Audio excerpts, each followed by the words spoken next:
Welcome back to Fast Market on the TD Ameritrade Network. I'm Tom White, joined by my co-host Kevin Hinks. But let's bring in our next guest for our cash tag segment, and that's going to be Landon Swan, co-founder of LikeFolio. Thanks for being here again, Landon. Hey guys, thank you. Appreciate it. All right, so we're talking Teladoc, telehealth, big total addressable market for this space, but the shares are down about 88% from its all-time highs. Hit 308 in February of 2021. Yeah, it shouldn't have been there. I think we all know that. But this stock sold off pretty significantly. But Landon, this is an addressable market. I know people are going back out and doing things, going to stores, traveling. But is this one of those areas post-pandemic that could, still catch hold where people don't want to go to the doctor or don't want to make that trip and still use something like Teladoc? Yeah, I think this industry has legs for sure. I mean, you've got a health industry that, costs are going crazy. I mean, it's up so much. We've got people talking about healthcare being expensive. It's, plus 60% year over year. So just people talking about how expensive healthcare is up that much. So there's always people going to be looking for alternatives. And I think this is a sector that is poised to take advantage. In fact, you talked about how much the stock is down.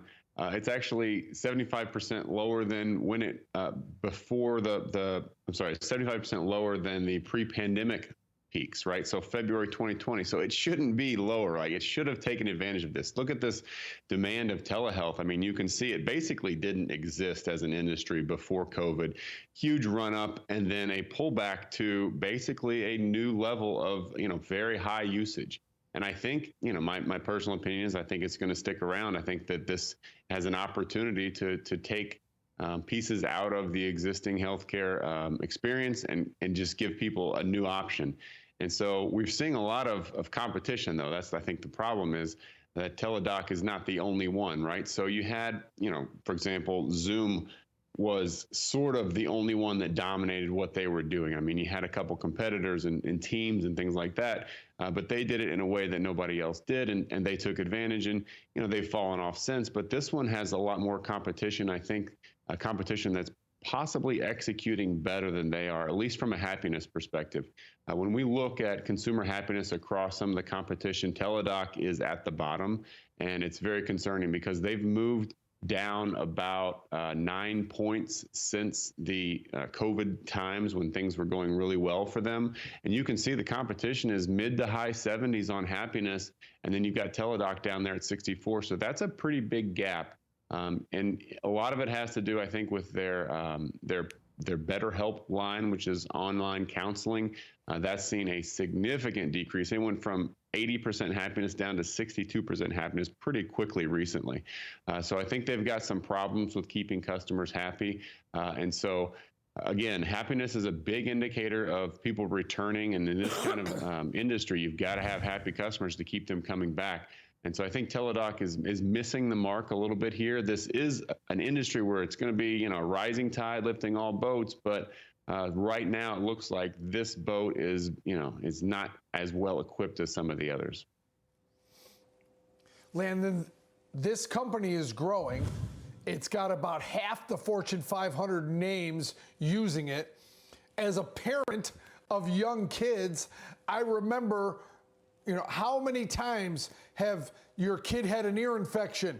And if you could just get on the internet and go, send me some amoxicillin, right? And get that cleaned up without having to go into a doctor's office, how easy that would have made your life. But this company doesn't make money yet. They are the poster child for the pandemic winner and the post-pandemic loser. But the question is, has this stock been overdone, Landon? Because you're right, it's lower than what it was before that when this company continues to grow, but it doesn't make money, Landon. So it's thrown, this is another one of those baby in the bathwater stories. This company is growing, just not as fast as everyone would like it to post-pandemic, but it's not going anywhere, Landon, in my opinion. Your thoughts, is this just one that got thrown into that heap of unpopular names and now it's fighting for its identity? Well, yeah, I think you got in a situation where the stock was clearly overpriced, as Tom talked about, and they've had a massive surge in adoption. I mean, you can even see before the pandemic, they were getting some decent numbers coming in. This is consumer purchase intent on a quarterly basis, so you can see that they were starting to get some adoption, and then they were in the right place, right time for COVID to hit, and they did really well, obviously, and they've maintained very high numbers, even though that telehealth overall data has pulled back. They've not, but when you look at, I think, them versus their competition, for example, in their last quarterly report, they talked about increasing revenue 24% year over year. Memberships were up, I think, 5% year over year. They lost 40% on that earnings report. The stock did, no small number. But you compare that to a company like Hims, for example, which was double revenue, double users year over year, or Oak Street Health, which was plus 70% revenue year over year. So for some reason, even though they were sort of the early leader and they're the flagship, I think, in this space, they're getting a lot of competition, and that competition seems to be out executing them. So I think that's the concern.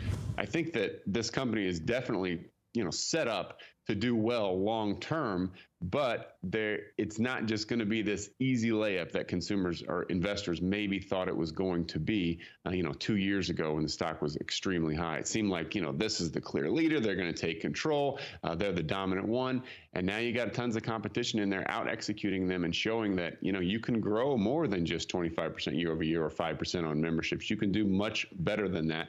And so if you're looking to invest in this space, you have to ask yourself, do I want to invest in a company that was the clear leader but is starting to get past, or maybe one of these smaller ones that are executing really, really well and have higher consumer happiness? And I think that's why you're seeing them at the levels that they're at now, the stock. Yeah, and Landon, I was looking at the consumer purchase intent mentions for Teladoc, and then the price of the stock, which is just cratered, but that's still pretty resilient. But I see the spikes in there, and it seems like it coincides with the spike of lockdowns and maybe a new variant of COVID. Is that what you've got to rely on when you're an investor in this stock, that, hey, there's going to be peaks and valleys in maybe the purchase intent mentions because of the fact that, hey, maybe we'll get another spike in the fall of more cases of COVID, and that's going to drive more visits and, more business for this company? I think that's a fantastic question. And if that, as an investor, if that's what you're looking for, then you're selling this company, because if you rely on another variant to come out or more lockdowns to force demand, then you don't have a winning business model. But if your business model can attract customers and get that, get all that demand coming in, sort of an artificial push of demand from COVID, and hold them and attract their friends and family, then you've got a good business model. And I think that Teladoc is showing us from their past reports that, they do great when people are forced to go onto their system and they can't really go to the doctor, but maybe not so much when they choose to. And so other companies, like I talked about, Oak Street or Hims, have gained way more customers, even though some of the variants and some of the lockdowns have gone away. So I think that if you're looking for that, if that's what you're depending on, that's not a strong company long term. And I think that's why you're seeing the selling. Yeah, hope isn't a strategy there, Landon, on that stuff. Right. All right. Now, I know they don't have earnings, but real quick, do you have like a score on this one? Yeah, so we're sitting around -11. I know I've given off a pretty negative vibe on the show, and even though it's only -11 right now, compared to their competition, I just don't see them being the one short term to kind of regain that lead and assert dominance over the industry. So right now, leaning a little bit bearish, but long term, I think they'll get there, but it's not going to happen anytime soon. Yeah, it's going to be a rough road. All right, Landon, great stuff as always. Thanks for breaking down the data for us. Have a great day. Thanks. All right, that's Landon Swan, the co-founder of LikeFolio.